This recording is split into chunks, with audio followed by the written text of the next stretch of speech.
Hello, today I am making tomato sauce.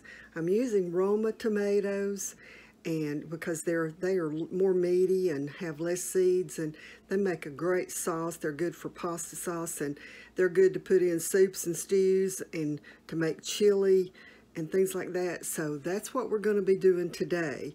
So I'm going to show you how I juice my tomatoes.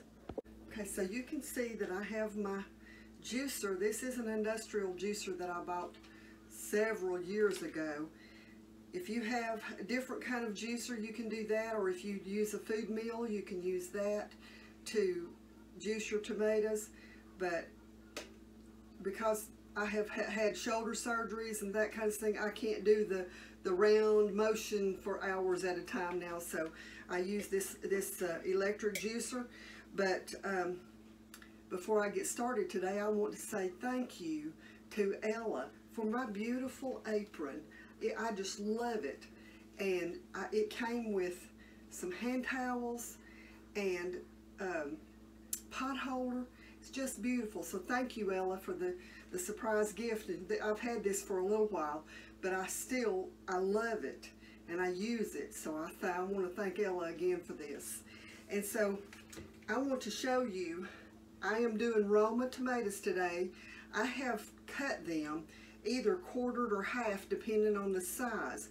They go through the machine so much easier when they've been cut. I'm going to show you how this machine works, and I mean, it literally separates. You don't have to do anything except wash your tomatoes and make sure there's no rotten places in them, because it will core them and get all the seeds out. And so it's a little noisy, so I won't be talking while I'm running it. Let me put a few over here in it.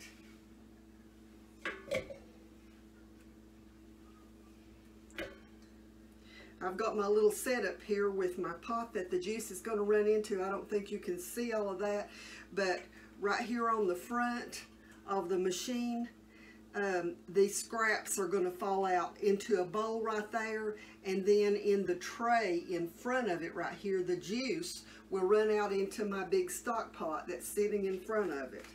Okay, I'm going to turn it on.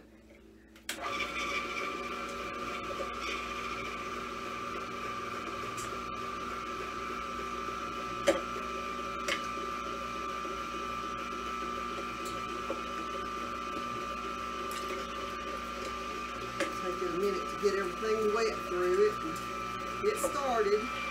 It's already got juice running through.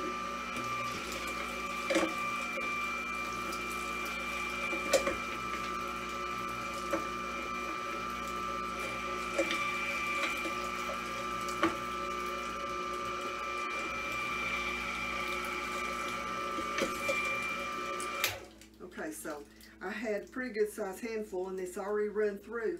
I've got about 2 bushels of these that I'm going to do today. Not 2 bushels, I'm sorry. I've got about a bushel of these today, 2 boxes. I've got a bushel of these that I'm going to do today. Did some yesterday. And it'll take me, for a bushel, it'll take me about 30 minutes to run them through this machine. So it's a great time saver.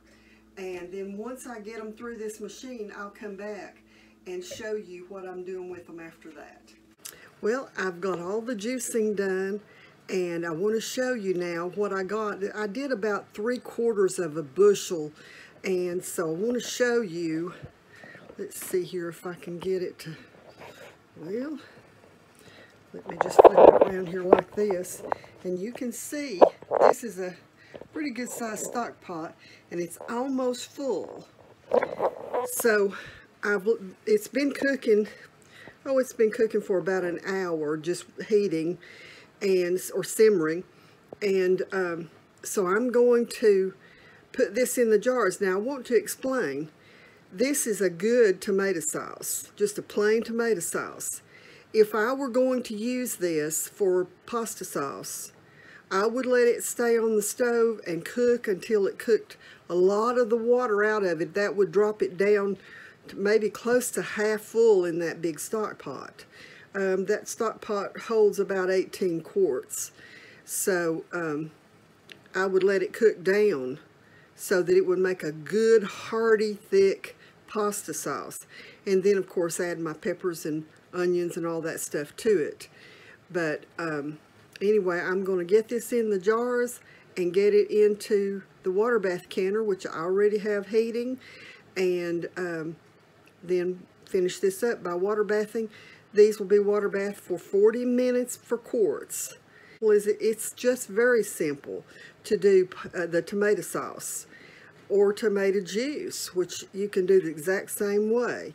So until next time.